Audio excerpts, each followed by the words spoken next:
The New Mexico Supreme Court ruled unanimously on Thursday that local governments cannot restrict abortion services, therefore striking down several ordinances across the state. Albuquerque Journal-Capitol Bureau Chief Dan Boyd joins me to discuss the impact this decision will have. And several fire departments from across New Mexico, including Albuquerque Fire and Rescue, are sending firefighters and fire engines to Los Angeles to battle the wildfires. Plus, the Albuquerque Journal's business section is getting a new look. Business Editor Ryan Botel stops by to tell us what readers can expect from this new section. And the Cervantes Restaurant in Albuquerque has been a cornerstone for authentic New Mexican cuisine and a unique atmosphere. Albuquerque Journal Arts and Entertainment Editor Rozanna Martinez broke down what makes the restaurant so unique and stops by to tell us all about it. It's Friday, January 10th, 2025. I'm Gino Gutierrez, and I'll have more on these stories, plus a look at the Journal's other headlines and Albuquerque's weather forecast, coming up on the Leading News.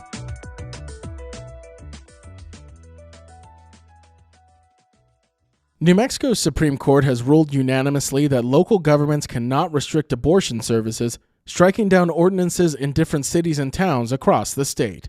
With more on how this ruling will affect New Mexicans, I'm now joined by Journal-Capitol Bureau Chief Dan Boyd. Dan, thank you so much for being here. Can you tell us a little bit more about where these ordinances that the Supreme Court struck down were located? So these were local ordinances adopted specifically in four different eastern New Mexico counties and cities. Clovis, Hobbs were two of them in specific. And this has been kind of a long legal journey to get to this point. Attorney General Raul Torres had filed a petition with the Supreme Court kind of targeting these local ordinances. And this was 2 years ago. The case eventually made its way to the Supreme Court. They heard oral arguments December of 2023, and now almost a year later, they've come out with this ruling, kind of invalidating these ordinances and saying that they violate state law. So kind of asserting that the local governments, cities and counties can't kind of determine healthcare laws for the state. And Dan, you touched on a really important point there, and it's what the court emphasized during this case is that healthcare regulation, which includes abortion access, falls under state jurisdiction, not local governments. And that really aligns with laws that Governor Michelle Lujan Grisham signed in 2023 to block anti-abortion ordinances. So it really seems like the court's ruling is just a reaffirming of that.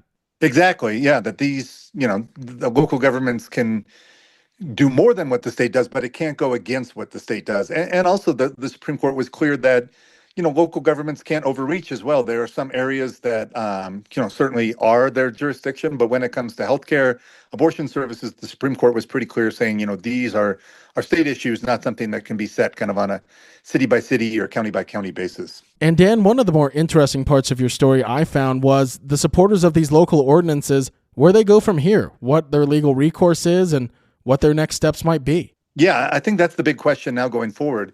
I've talked to a few backers of these ordinances, and I think they've been pretty open about hoping to get this case onto the U.S. Supreme Court, that was part of the impetus for filing or for even approving these ordinances. So I think they're saying now that they, were not surprised by the New Mexico Supreme Court decision, and that they, haven't made any final decisions, but at least the anticipation is they may well try to appeal this and get it to the U.S. Supreme Court. Their argument would be that federal law, a law from the 1870s called the Comstock Act, actually kind of supersedes state law. And that I guess the argument would come down to whether this 1870s law really dealt with abortion medication and things like that. And that's something that still really hasn't been decided by the courts. And Dan, one of the more obscure facts that your story brings to light, and I'm sure most New Mexicans probably didn't know about, is New Mexico actually had to repeal a dormant abortion ban the state had in 2021. And that was done in response to increasing abortion restrictions that were happening in neighboring states. So it's one of those little things when a lot of people think of New Mexico, they think of progressive, they think of, pro-choice, access to abortion care. Probably not a lot of people knew that law needed to be repealed in order to get to where we are now. Yeah, I think a lot of people didn't know that. And certainly the legal landscape would look a lot different right now if the legislature hadn't repealed that law. Abortion might now be illegal in New Mexico. So I think some legislators and the governor certainly saw that coming, and that's why the push was to repeal that long dormant law. But it's been interesting to watch some of the dominoes kind of fall in this, and I think it's not over yet. I mean, we'll see where it goes from here. And not over yet, Dan, is a perfect way to describe this because state leaders, including House Speaker Javier Martinez, have suggested that there needs to be further legislative steps in order to strengthen abortion rights, especially with the incoming Trump administration. How are legislators planning to attack this? Yeah, House Speaker Javier Martinez brought that up today during a news conference that, especially with President-elect Donald Trump, set to take office here shortly, in just a matter of weeks, that the legislature could look to strengthen some of these abortion protections even more in statute. Exactly what that looks like, what laws, what protections might be pursued. That's still unclear at this point, but I think it's something we could see more of during the 60-day session, and then certainly with this court case to see where it goes from here. So we'll be keeping our eyes on the upcoming 2025 legislative session to see what kind of laws are introduced as far as abortion access goes. Albuquerque Journal-Capitol Bureau Chief Dan Boyd with the latest on the Supreme Court ruling. Dan, thank you so much. Hey, I appreciate it.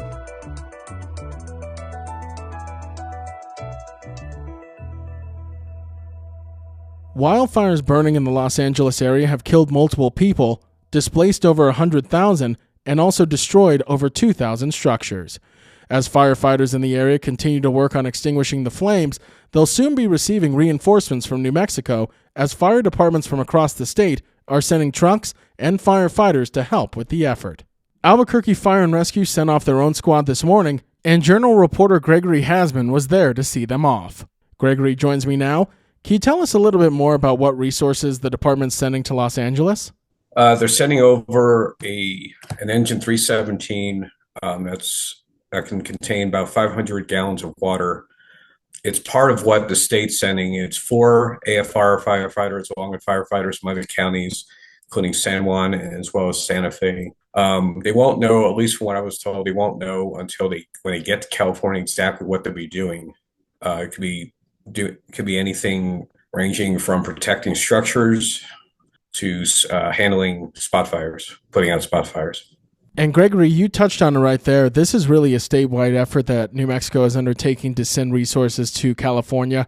They're sending a strike force of 25 firefighters, 5 Type 3 engines to help battle these blazes in Los Angeles that seemingly have been spreading at random. Right. And from anyone who's watched the footage, the Pacific Palisades in particular has been destroyed. For those who may be into Hollywood or movies, Billy Crystal is probably the most famous example I can think of. His home was destroyed. But it's also a lot of people. It's not just celebrities. It's just those for different classes of people. And it's an unfortunate situation. California has weather issues in the past, like everywhere. They have the earthquakes. And then unfortunately, they're known to have these fires, which tend to be worse in some areas at certain times.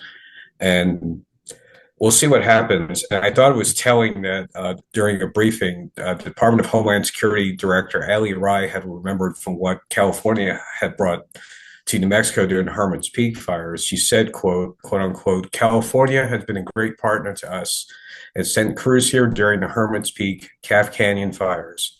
So we are happy to be able to return that favor. I thought that was a nice gesture. And we'll see how long they're there. It's supposed to be at least 2 weeks, but it may be longer.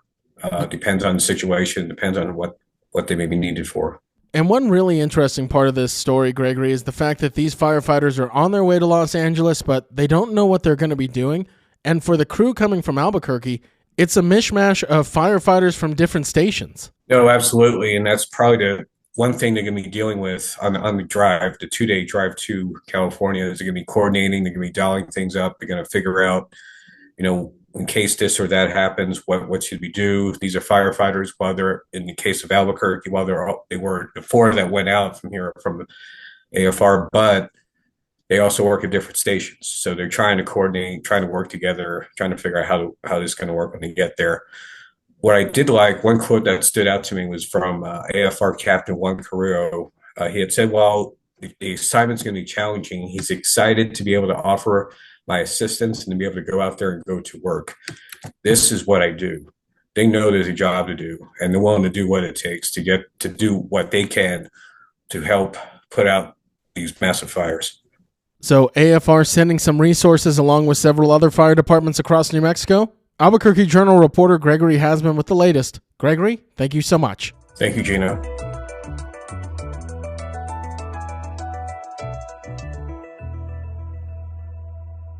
If you like the content you're hearing here on a daily basis from the leading news, consider becoming a digital subscriber of the Albuquerque Journal. Check our show notes for an exclusive discount code and receive all of the latest stories from New Mexico's leading news source.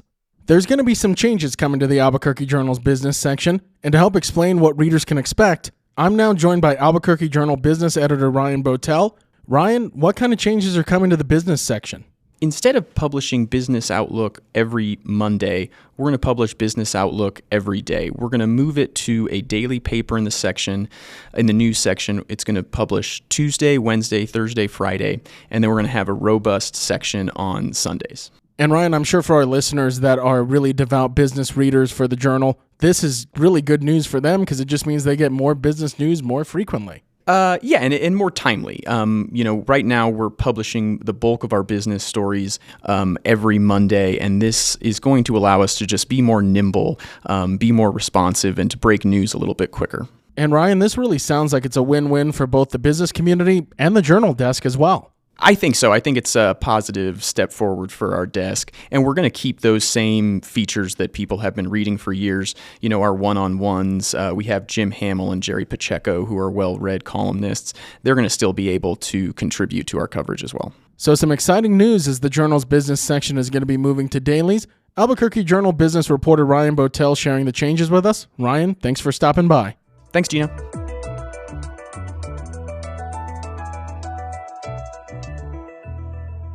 Family owned and operated for over 4 decades, Cervantes Restaurant in Albuquerque has been exciting their customers with authentic New Mexican cuisine and their unique ambiance.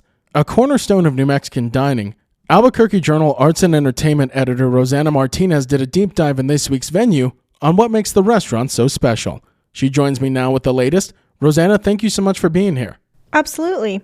So, Rozanna, one of the things that really stuck out to me when I read your article about Cervantes is the fact that the restaurant's been family-owned and operated since it first opened. Can you tell us a little bit about how it got started? It got started with Roberta Finley back in 1976. So Roberta's owned it since that time, and over the years, she has brought in her family to help run the operation, including her daughter, Iris, who serves as the general manager, and then her granddaughter, who serves at the restaurant, and her grandson, who is kind of the jack of all trades and runs the bar and other aspects of the restaurant.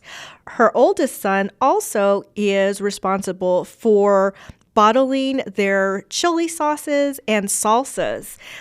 So he is in charge of that. His name is Richard Gonzalez.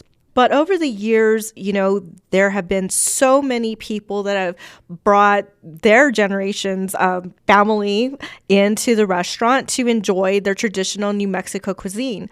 All of the recipes are from Roberta, and Roberta said that she learned how to make red chili, which is amazing. And she learned from her grandmother. She learned how to make red chili from her grandmother. And she's just used the same recipes over all these years.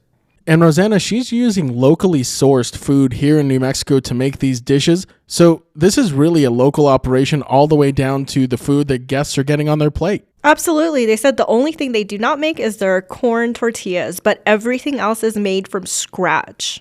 But really, when you think about it, Rozanna, the food is really only one side of what makes Cervantes so memorable for the guests that go there. It's also the atmosphere. Very rustic, very New Mexican, a lot of artwork on the wall. That's really also part of what makes it so special. Very much so. It's very old world, and it's a lot of fun. And they do really turn it up for the holidays, big and small. Their biggest holiday is Halloween. They decorate every corner of the restaurant. That also includes, Christmas, New Year's, and they even decorate for things like St. Patrick's Day and Mardi Gras. So it's a very fun environment. But one big highlight is the portrait of owner Roberta Finley.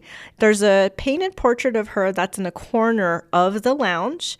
And she said that was done when she was 40 years old. And now Roberta is pushing 85 years old. So she proudly hanging, her portrait's proudly hanging in the lounge. It's the atmosphere, it's the flavor of the food that keep the guests coming back to Cervantes. But one of the unique parts about the restaurant as well, Rozanna, and you touch on this, they have their own retail product line of bottled salsas and chili sauces as well, so guests can take that flavor home with them. Absolutely, yes. So they have a line of salsas and a line of their chili sauces, and they range from mild to hot. And they even have a chopped green salsa. They also have the medium green chili sauce and the extra hot red chili sauce. But yeah, all of them are fantastic, and just depending on your level of spice, there's probably one for you. So family owned and operated with great food, a great atmosphere, and you can even take a taste of the restaurant home with you as well. Albuquerque Journal Arts and Entertainment Editor Rozanna Martinez with her breakdown of Cervantes Restaurant. Rozanna, thank you so much. Thank you.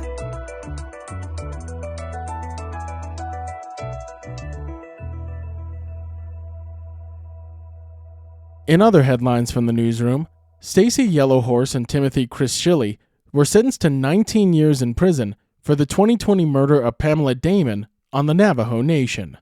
The pair brutally murdered Damon, burned her remains, and scattered them across various locations. Both pleaded guilty to second-degree murder and will be on supervised release for 5 years after serving their sentences. The motive for the crime remains unclear.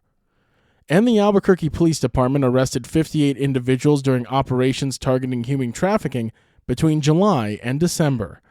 While none faced human trafficking charges, 2 sex workers were identified as victims.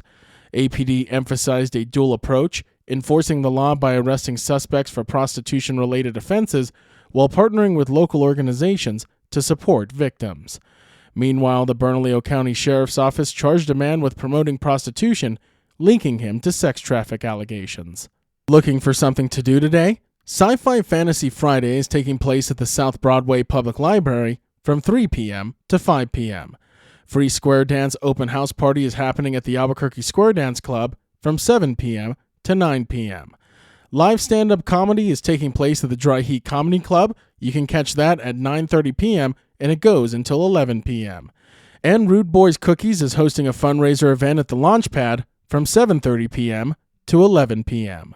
Now taking a look at Albuquerque's weather forecast. Today you can expect sunny skies with a high near 41, and tonight clear skies with a low around 17. To keep up with all the latest news from the Albuquerque Journal, you can visit our website at abqjournal.com. For the leading news, I'm Gino Gutierrez.